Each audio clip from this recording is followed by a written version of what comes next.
Hi, my name is Dr. Andrew Cooper. I'm a board-certified orthopedic surgeon specializing in hip and knee replacements.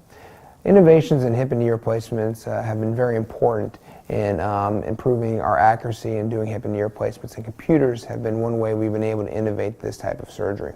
Hip and knee replacement is all about precision, and we all try to be perfect every time. Computers have helped facilitate that.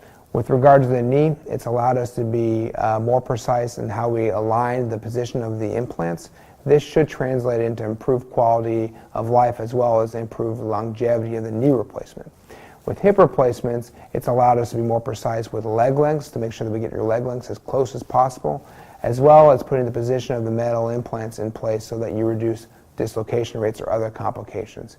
It is no replacement for a surgeon, but it has certainly helped us in the operating room become more precise. So direct anterior approach to hip replacement is one way to do a hip replacement. There's many ways to do a hip replacement, and there's many different approaches. This somewhat innovative technique has allowed us to improve upon the recovery time of hip replacement surgery. Hip replacement surgery is extremely beneficial no matter how you do it, but direct anterior has been a way to improve the recovery time as well as reduce some of the restrictions after surgery. One of the major problems with standard hip replacement surgery has been a dislocation of the hip joint. Because of this, there are certain restrictions in the first 6 weeks to 3 months that we require our patients to be careful with the position of their leg. The direct anterior approach, because of its muscle-sparing technique, has greatly reduced this complication rate to allow us to not have to restrict our patients after surgery.